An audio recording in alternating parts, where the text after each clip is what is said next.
कारणम त्रिविधम, कारण तीन प्रकार है। समवायी असमवायी निमित्त भेदा, समवायी असमवायी निमित्त भेदात।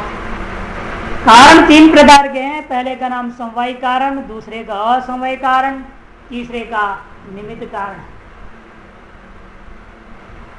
समवायी कारण से किम लक्षणम, समवायी कारण का क्या लक्षण है?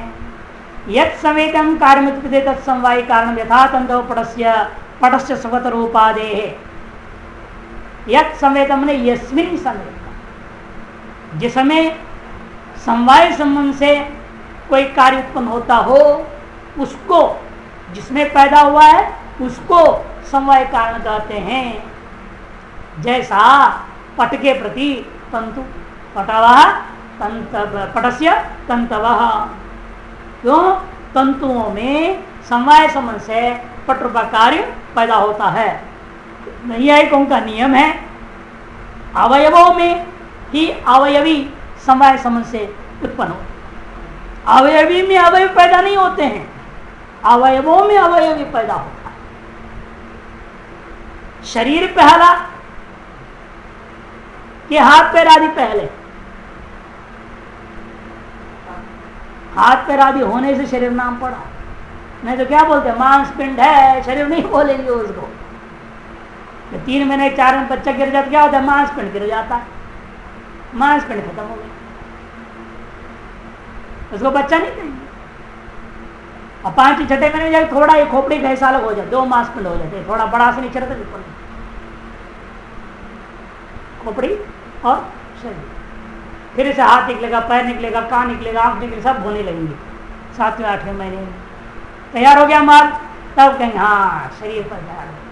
वो हाथ पर जब तक नहीं होता उसको फोटस बोलते हैं अंग्रेजी में, चाइल्ड नहीं बोलेंगे। हम लोग मांसपिंड कहते हैं, बच्चा नहीं कहते। इसे जब तक अवयव है, अवयवों से विशिष्ट वस्तु जो अवयवी है, तब उसका नाम शरीर पड़ा। इसे जब तक अवयव नहीं हुए थे तब तक उसका शरीर संज्ञा ही नहीं था। अतः निश्चित करते नहीं है एक लोग अवयवों में ही अवयवी उत्पन्न होता है। और घटाने में भी क्या है, बड़े बड़े बनाते जब कपाल टुकड़े टुकड़े बना दिया, 2 टुकड़ा तो 3 टुकड़े में, फिर उसको जोड़ देते हैं। सुराई क्या बना, जोड़ेगा तो सुराई तो बनेगा ही नहीं। पहले एक बनाएगा, ऊपर वाले को बनाएगा, फिर उसके मुंह जोड़ेगा, उस ऊपर गए गर्दन को। तो वो कपाल के टुकड़े अवयव पहले बने, फिर अवयव को जोड़ने पर अवयवी बना। इसलिए कहते अवयवों में ही अवयवी पैदा होता है। तंतु क्या है? कपड़े का अवयव, धागे कपड़े का अवयव है, उन धागों में कपड़ा पैदा होता है। इसलिए कहते तंतु समवाय कारण हो गया, पट बना। और उत्पन्न पट एक क्षण के लिए निर्गुण निष्क्रिय होता है। नैयायिकों का अपना क्षण प्रक्रिया आरंभवाद में ये विचार किया है उन्होंने। सीधी सीधी है, आप दृष्टांत समझ लो कि इस बात को। आप दूध है, उसमें आपने जामन डाल दिया दही बनाने के, बोलते जामन डालना बोलते, तो खट्टा जिस पर डाल देते ना, पुराना दही वही कुछ डाल देते हैं, तब तो दही बनेगा। अब डाल दिया, मान लो रात्रि का 10 बजे डाल दिया, 12 बजे नींद टूटी, आप देखिए उसको क्या है, वो दूध है, दही है? दही कहाँ बन गया अभी 2 घंटे में? अभी दही भी नहीं है, दूध भी नहीं, और किसी काम का नहीं। क्यों? दूध हो तो चाय बनावे, और दूध रहा नहीं, और दही भी बनाए तो कड़ी कैसे बने? न दही रहा न दूध रहा। अब एक चीज अभी प्रक्रिया में है, न दूध है न दही। उस समय दूध का गुण भी उसमें नहीं है, दही का गुण भी उसमें नहीं। इसे नैयायिक को कहते हैं उत्पन्नम क्षणम द्रव्यम निर्गुणम निष्क्रियम।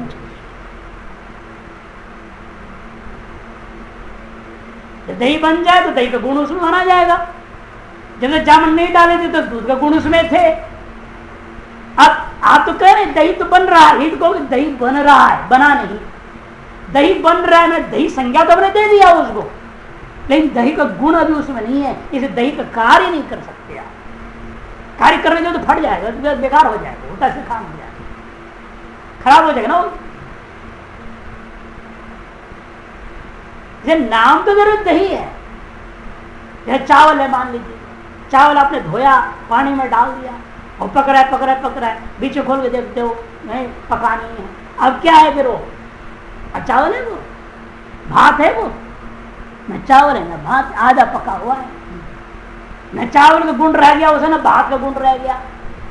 और कौन सा गुण उसे माना जाए? कोई गुण ही ना मानो नहीं है कोने का, इसमें कुछ भी गुण नहीं रह गया।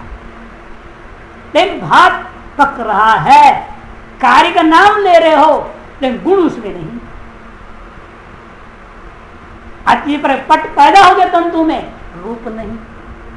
बाद में क्या पट में रूप बाद में पैदा हो गया, तब आप क्या कहेंगे? पट समय कारण हो गया ना। समकाल में पैदा होता तब तो निर्णय नहीं हो सकता है। ये तंतु में पट पैदा होने के समक्षण में, उसी क्षण में रूप भी पैदा हो जाता, फिर पट रूप का समय कारण नहीं हो सकता। जैसे दो सिंह पैदा होते हैं, गौ को किसी पशु को, आप कहेंगे इस सिंह के प्रति ये सिंह समवाय कारण या ये के प्रति ये कारण नहीं। किसी के प्रति कोई कारण नहीं, कार्य कारण भाव है नहीं दो सिंह का पीछे। क्यों? दोनों समकालीन ना आ रहा है, एक काल 6 दिन उत्पन्न हो रहे हैं, ऐसे दो के प्रति परस्पर कार्य कारण भाव नहीं होता। इसे पट और रूप में यदि समकाले पैदा होते, इनका भी कार्य कारण भाव नहीं हो सकता था। लेकिन जिसलिए पट पहला पैदा हुआ, बाद में पट में रूप पैदा हो रहा है, अतः हम कहते हैं पट रूप के प्रति पट समवाय कारण है। और पट रूप जो पट में पैदा हुआ, द्रव्य और गुण के प्रति समवाय संबंध होने के नाते द्रव्यभूता जो पट में रूपात्मक जो गुण है समवाय संबंध से पैदा हुआ है। इसे पट में समवाय संबंध से रूप पैदा होने के कारण से पट को रूप का, पट रूप का समवाय कारण कहते हैं। यदि किंचित रूप का नहीं, पट रूप का ही समवाय कारण बन जाएगा। पदकृतिकार सीधा साधा बोल रहे, कोई खास नहीं है। यस्मिन समवाय संबंध वर्तमान कारण तद इत्यर्थः, जिसमें समवाय संबंध से वर्तमान जो कार्य उत्पन्न हो रहा है उसको समवाय कारण कहते हैं। चक्रादि वारणा संवेदमिति, चक्रादि करणों में, असाधारण अन्य कारणों में अतिव्याप्ति वारण करने के लिए संवेदम कह दिया। यद संवेदम, जिसमें समवाय संबंध से एक, और दंड में क्या है? संयोग संबंध से हो रहा ना। दंड में या तंत्र व्यायाम आदियों में समवाय संबंध से, चक्र जो अधिष्ठान है वहां भी संयोग संबंध से घट पैदा हो रहा है। चक्र के ऊपर वहां भी यस्मिन है, सप्तमी है, चक्र में, चक्र के ऊपर पैदा हो रहा है। जुलाहा का जो मशीन है उसमें राहट में पैदा हो रहा है, अधिष्ठान तो ही है जिसमें वो पैदा हो रहा है कपड़ा, लेकिन वहां संयोग संबंध से हो रहा है, समवाय संबंध से नहीं। चक्र घट का बीच में, जुलाहे का और उस कपड़े का बीच में संयोग संबंध है, क्योंकि दोनों ही द्रव्य संयोग संबंध से। अतएव संवेदन कहने पर चक्रादि जो अधिष्ठान थे, आधार थे, जिसमें कार्य पैदा हो रहा था, उन आधारों में व्यक्ति निवृत्त हो गया।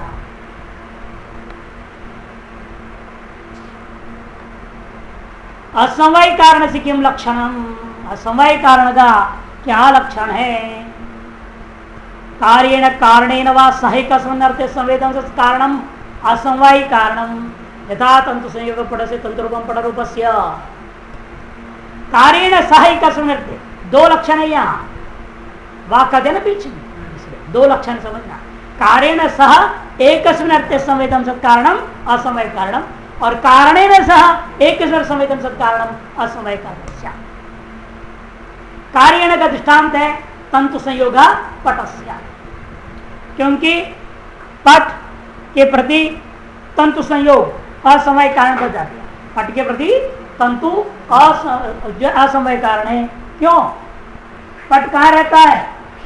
समवाय संबंध से तंतु में, और तंतुओं का परस्पर संयोग भी तंतु में ही रहेगा समवाय संबंध से, है कि नहीं? ये भी समवाय संबंध से है और यह दोनों समवाय संबंध से होना चाहिए, तभी इसको तो लक्षण लगेगा, नहीं तो नहीं। एक संयोग संबंध हो, एक समवाय संबंध हो तो नहीं होगा। जैसे पट तंतु में है, इसे कहते हैं कार्येण। कार्य कौन? पट। कार्य पट, पटेन सह एकस्मिन् अर्थे। कौन है? तंतु तंतुषु संवेदन से समय संबंध से रहता हुआ अन्य जो इस पट के प्रति कारणभूता वस्तु कि तंतु में तो बहुत सारी चीजें हैं, तंतु रूप है, तंतु रस है, तंतु गंध है, बहुत सारी चीजें हैं, तंतुगत संख्या है, इन वो सब पट के प्रति कारण नहीं है। ये क्या है? कारण है और एक कार्य है। कार्येण इसको लेना सह एकस्मिन् अर्थे संवेतम सत कारणम कौन है? तंतु संयोग। अतः तंतु संयोग क्या है? असमवाय कारण कहा जाएगा। किसके प्रति? पट के प्रति। कार्येण माने पटेन सह एकस्मिन् अर्थे तंतुषु संवेतम सत विद्यमानं कारणम तंतु संयोगः। अतएव पटम प्रति तंतु संयोगो असमवाय कारणम भवति। ठीक इसी प्रकार से कारणेन सह में देखिए, कारणेन सह एकस्मिन् अर्थे संवेदम सत्कारणम असमवाय कारणम भवति। पट का कारण कौन है? तंतु। पट का कारण है तंतु। और इस तंतु में क्या है? तंतु रूप है। और पट में क्या है? पट रूप है। पट रूप यहां कार्य है हमारा, उसका कारण है पट, और उस पट के साथ तंतु में कौन रह रहा है? तंतु रूपी दूसरा कारण। वो किसका कारण है? इसके प्रति कारण है, पटरूप के प्रति। पटरूपात्मक कार्य के जो कारण है कौन? पट। उसके साथ एकस्मिन् अर्थे कौन? तंतुषो। एकस्मिन् अर्थे हो गया तंतु, उनमें रहने वाला जो दूसरा समवाय संबंध से, ये भी कौन? समवाय संबंध से होना चाहिए। समवाय संबंध से संवेतम सत कारणभूतम तत्वम तंतुरूपम। कारणभूत वस्तु तंतु रूप है। अतएव पटरूपात्मक कार्य के प्रति तंतु रूप असमवाय कारण कहा जाएगा। शुरू हम करेंगे यहां से कारणेन सह। कारण हो गया पट, वर्तमान कार्य हमारा है पट रूप, उसका जो कारण है पट, उसके साथ में, इसलिए पटेन सह। पहले यहां सह लिखते तब यहां लिखना पड़ेगा। पटेन सह तंतुआत्मक एकात्मक एकस्मिन् अर्थ में समवाय संबंध से विद्यमान कारणभूत वस्तु तंतु रूप है। अतएव पटरूप के प्रति तंतु रूप असमवाय कारण है। संवेतम सत कारणम का जरूर, समवाय संसद कारण बनना चाहिए, क्योंकि तंतु में तंतु रूप के अलावा तंतु गंध रसादि भी है, वो पटरूप के प्रति कारण नहीं होता। उनमें अत्यात्म निवारण करने के लिए कहना जरूरी है कारणम शब्द। अतः पटरूप के प्रति तंतु रूप जो है कारण हो गया, असमवाय कारण हो गया। पटरूप के प्रति असमवाय कारण। पदकृतिकार सीधे कह रहे हैं कार्येण कारणेन वा सह एकस्मिन् अर्थे संवेद सृष्टि आत्मविशेष गुण भिन्नत्वे सति, इतना जोड़ दिया है। आत्मविशेष गुण भिन्नत्वे सति यत् कारणम तद असमवाय कारणम इत्यर्थः। तंतु संयोग गादो, गा नहीं है लिखला, तंतु संयोग गादाव अव्याप्य वारणाय कार्येण इति। तंतु संयोग आदि में अव्याप्ति वारण करने के लिए कार्येण कहना जरूरी है। यानी पहला लक्षण यदि नहीं होता तो तंतु संयोग में लक्षण नहीं जाएगा। मैं पटरूप के प्रति तंतुरूप का कारण सिद्ध है, कार्येण सह एकस्मिन् अर्थे इस लक्षण रखोगे, कार्येण सह एकस्मिन् अर्थे लक्षण नहीं रखोगे, मैंने कार्येण को निकाल दो। कारणेन वा न वा भी हटाओ, इसलिए कारण था इसलिए वा लिखते थे, अब कारण हट गया तो वा भी चला जाएगा, लक्षण कितना बचेगा? कारणेन सह एकस्मिन् अर्थे संवेदम सद कारणम, इतने लक्षण यदि रखोगे तो ये तो घट जाएगा, पटरूप के प्रति तंतुरूप का असमय कारण सिद्ध हो जाएगा। लेकिन पट के प्रति जो तंतु संयोग कारण असमय कारण है वो सिद्ध नहीं होगा। तो क्या करना है? इसलिए कह दिया आपने कार्येण कह दो। अव्याप्ति हो रही थी, तंतु संयोग आदियों में अव्याप्ति निवारण करने के लिए कारेण सह एक समवायतम सद कारणम यह लक्षण बनाना जरूरी है। यदि उतना ही रखो, कारणेन हटाओ, कारणेन को हटा दीजिए, कारेण सह एक संवेदन कारणम सीधे इतना लक्षण मात्र रखो, तब क्या होगा, ये नहीं घटेगा। फिर पटरूप के प्रति जो तंतुरूप असमवाय कारण है ये नहीं बन पाएगा। तंतुरूपादाप व्याप्ति वारणाय कारणे नैति, कारणे हो गया, कारणे न इति, कारणे नेति बनना चाहिए। एक नियम लिख लो, आत्म विशेष गुण अतिव्याप्ति वारणाय आत्म विशेष गुण भिन्न स्थिति जी कहते आत्म विशेष गुण अतिव्याप्ति वारणाय। आत्म विशेष गुण में अतिव्याप्ति कैसे हो रहा है? आत्म विशेष गुण के प्रति में अतिव्याप्ति क्यों हो रहा है?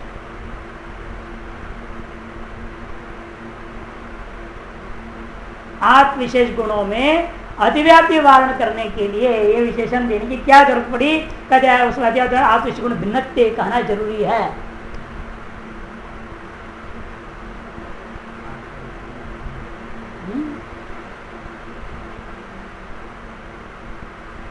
जानाति इच्छति यतते व्यवहार है, जानता है तभी चाहता है तो उसके प्राप्त करने के लिए कुछ करता है। जानाति इच्छति व्यवहार में देख रहे जानने के प्रति इच्छा है ना, इच्छा यत्न के प्रति, यत्न के प्रति इच्छा कारण हुआ, इच्छा के प्रति ज्ञान कारण हुआ, है ना। ज्ञान और इच्छा दोनों कहा रहते हैं आत्मा में। इच्छा रूपी कार्य के प्रति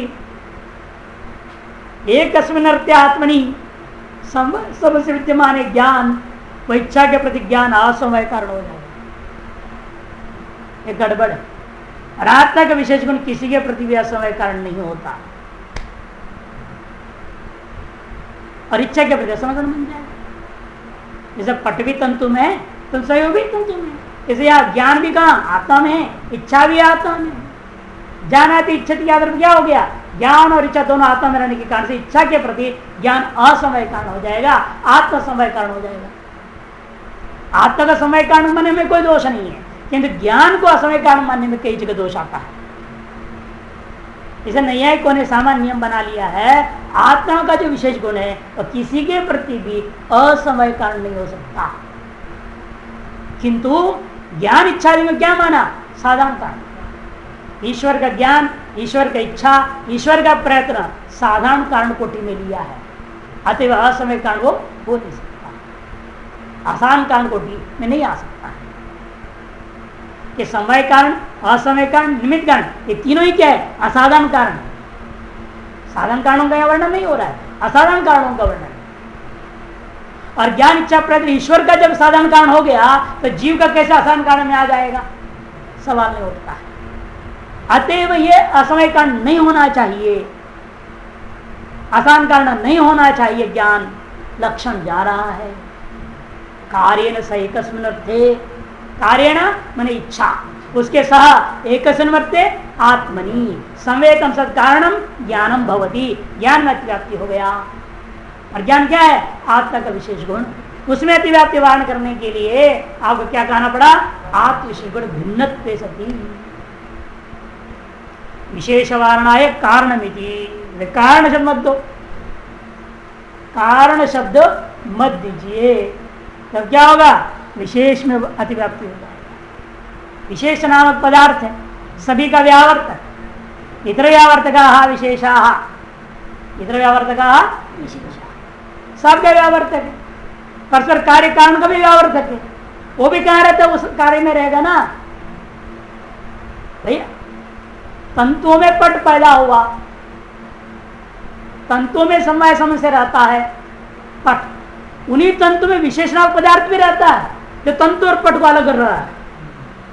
द्रव्य और गुण में भेद करने वाला कौन है? फर्क करने वाला बीच में विशेष नामक पदार्थ है। वो क्या रहता है?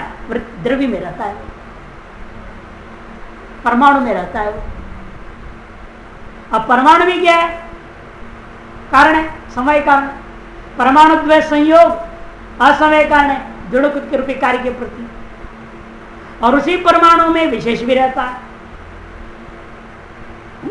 हम पट और तंतु में नहीं ले सकेंगे, वो तो हमने समझाने के लिए कह दिया कि तंतु और पट भी कार्य को और कारण से भिन्न भी मानते, अभिन्न भी मानते नहीं है लोग। लेकिन हम उसमें दोष नहीं देंगे क्योंकि वहां कार्यों में विशेष नहीं होता, नित्य द्रव्य वृत्ति हो विशेषास्प अनंता एवं, इसलिए हम समझाने के लिए कह दिया। लेकिन वास्तविक दृष्टांत के परमाणु लेना, द्वणुकात्मक कार्य कहा जाता है परमाणु में, है ना। और उसी परमाणु में उस द्वणुक का असमय कारण परमाणु द्वय संयोग भी परमाणु में ही रहता है। और उसी परमाणुओं में दो परमाणुओं को अलग करने के बीच में नित्य द्रव्य वृत्ति भूता विशेषण पदार्थ है या नहीं, वो भी समय समय से ही रहता है। कार्येण सह एकस्मिन् अर्थे, कार्य हमारा द्वणुक, उसके साथ एकस्मिन् अर्थे कौन हो गया परमाणु द्वयम, उन परमाणु द्वय के बीच में कौन है विशेषण पदार्थ समय समय से है। और कारण तो है ना द्वणुक के प्रति, इन रहता तो है समय समय से। अत्याप्ति कैसे निवारण करोगे, कारण शब्द दे दो, कारण शब्द दे देंगे तो विशेषण में अतिव्याप्ति नहीं होगा कि दोनों के प्रति विशेष असमय कारण नहीं है, द्वय संयोग ही।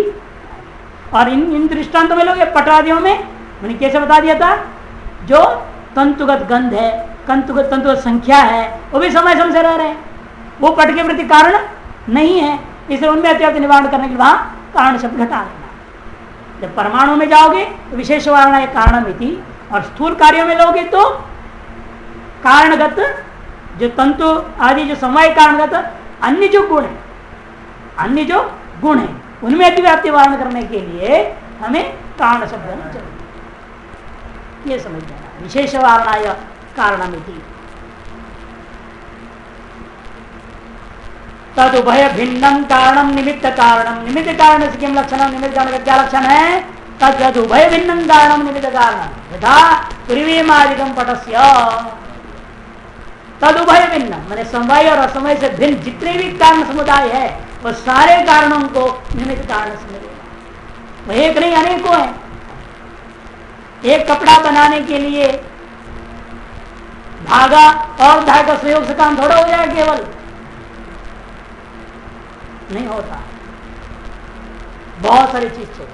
जुलाहा चाहिए, जुलाहा पूरा मशीन होता है, लकड़ी का हो चाहे आजकल मोटर का लगा हो, जैसा भी हो।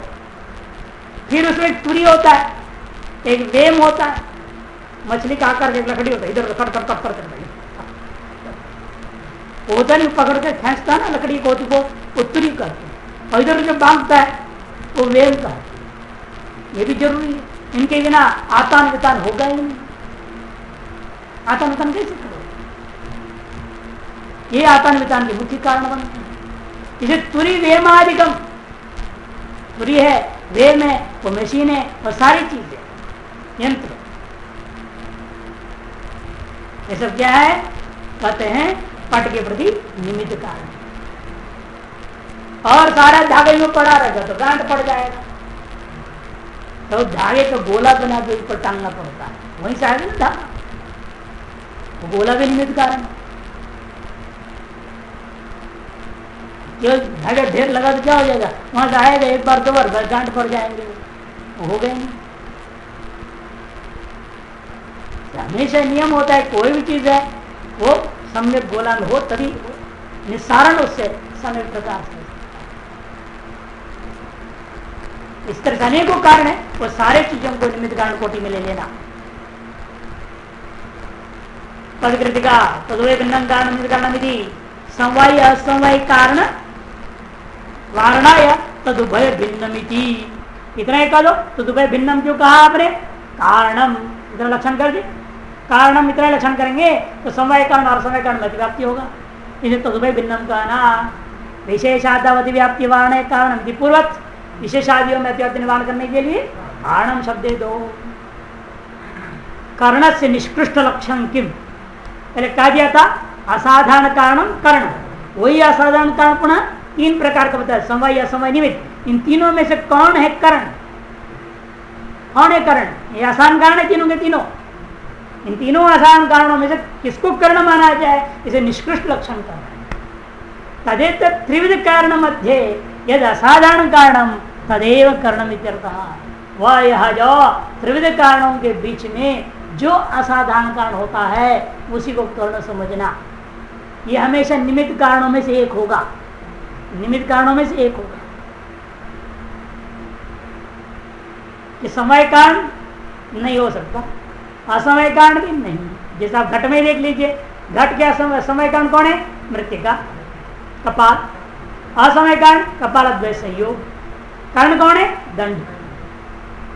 निमित्त कारण कोटि में चक्रादि क्या है? चक्र, सीवर, दंड है, निमित्त कारण है। उनमें से एक है दंड, वो आपका आसान कारण कर्ण बनता है।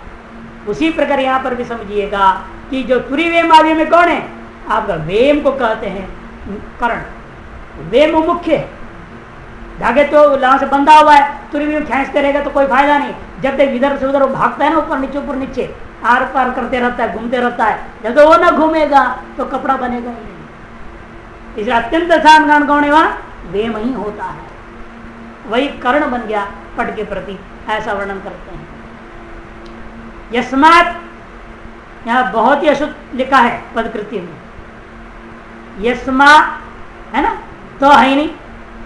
यस्मात् कारणात् कर्णत्व घटकम कारणम उपदर्शितम तस्मादेतत् त्रिविध साधक मध्ये यत् साधकतमं तदेव कर्णम इति भावः।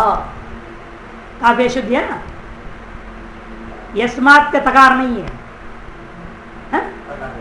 आपने छाप दिया, शुद्धि कर दिया है। फिर कारणात् है ना, कर्णत्व कारणत्व हो गया ना, कारणात् होना चाहिए, तो रहने दो, काटना नहीं। कारणात् कर्णत्व घटक, उत्तरी शब्द ही अक्षर नहीं है वहां पर। यस्मात् में हमारे इसमें ऐसे छपी थी, यस्मा कारणत्व घटकम, ऐसा है हमारे इसे पाठ। यह क्या होना चाहिए? यस्मा इतना होना चाहिए, कारण न के बीच में वह अलग कर दो, कारणात् करणत्व करणत्व घटकम, इतने अक्षर, ये तो नहीं है, आत्करण ये नहीं है। यदि ये छपी है नहीं है तो वो लिख लो, जो नहीं हो सो जोड़ लेना। यस्मात् कारणात्, क्योंकि तस्मात् बोल रहे ना, तस्मात् जब आगे बोलोगे तो यस्मात् पहले बोलना पड़ेगा। यह तो नित्य संबंध नियम है। जिस कारण से आपने करणत्व घटक कारणों के बारे में वर्णन किया है, करणत्व घटकम कारणम उपदर्शितम, समवायी असमवायी निमित्त भेदेन उपदर्शितम भव। जिसलिए आपने, जिस कारण से आपने करणत्व घटकों कारणों के बारे में दर्शाया है, तस्मा, इसलिए ही मैं कहता हूं कि एक त्रिविध साधक मध्य, वह यह जो तीन प्रकार का समय असमय निमित्त कारण से कहा गया है, उन्हीं में से जो साधक तमम, जो साधक तम है, तदेव कर्णम इति भावः, वही कर्ण है ऐसा समझो। इति कर्ण प्रपंच, इसे प्रासंगिक कर्ण का विचार यह पूरा कर दिए। अब लौटते हैं प्रत्यक्ष प्रमाया किम कर्णम, तो था प्रत्यक्षम कर्णम, उसका लक्षण करते हैं। प्रत्यक्ष प्रमाण लक्षणम किम, तो प्रत्यक्ष ज्ञान कर्णम प्रत्यक्ष चतुर्विध कर्णानाम मध्य, चार कर्ण माना ना, प्रत्यक्ष, अनुमान, उपमान, शब्द वेदा, उनमें से चार में से प्रत्यक्ष प्रमाण का लक्षण करते हुए हम कह रहे हैं प्रत्यक्ष ज्ञान का जो कर्ण है उसका नाम प्रत्यक्ष प्रमाण है। इसे लिख रहे देखो पदकृत का स्पष्ट, तत्र का क्या है? प्रमाण चतुष्टय मध्य, प्रमाण चतुष्टय के मध्य में यहां पर भी कर्णम कह दो, केवल कर्णम प्रमाणम, कर्णम प्रत्यक्ष प्रमाणम, तब कहते हैं दंडादि वारण ज्ञान कर्णम कहना जरूरी, ज्ञान शब्द नहीं तो किसी भी कार्य का कर्णम ले लेंगे ना, केवल कहे कर्णम, कैसे कर्णम? घट से कर्णम, दंडादि में वो चला जाएगा। पट से करणम वेम में चला जाए। तो इसीलिए केवल कर्णम कहने से जिज्ञासा पूर्णार्थ आप कश्य प्रश्न डालोगे, यद किंचित कार्य लेने घटादी, तब उनके कर्ण हो जाएगा दंडादि में और उसमें चला जाएगा लक्षण, तो अतिव्याप्ति हो गया। निवारण करने के लिए कहते ज्ञान शब्द दे दो, तो ज्ञान कर्णम कहोगे तो दंडादि नहीं जा सकता, लेकिन अन्य अतिव्याप्ति होगा। ये कौन से ज्ञान का कारण? फिर प्रश्न उठ गया, कस्य ज्ञान से कर्णम, स्मृति ज्ञान का कारण पूछ रहे हो कि अनुमिति ज्ञान का कारण पूछ रहे हो, उपमिति ज्ञान कारण पूछ रहे हो, शाब्द ज्ञान का कारण पूछ रहे हो? है नहीं शब्द स्पष्ट, तब कभी अनुमानादि वारणाय प्रत्यक्ष। वे भी ज्ञान के कारण है ना, अनुमिति ज्ञान कारण अनुमान है, उपमिति ज्ञान कारण उपमान है, शब्द ज्ञान का कारण शब्द है। उनमें अतिव्याप्ति वारण करने के लिए आपको कहना पड़ेगा प्रत्यक्ष ज्ञान करणम, प्रत्यक्ष शब्द भी देना जरूरी हो गया।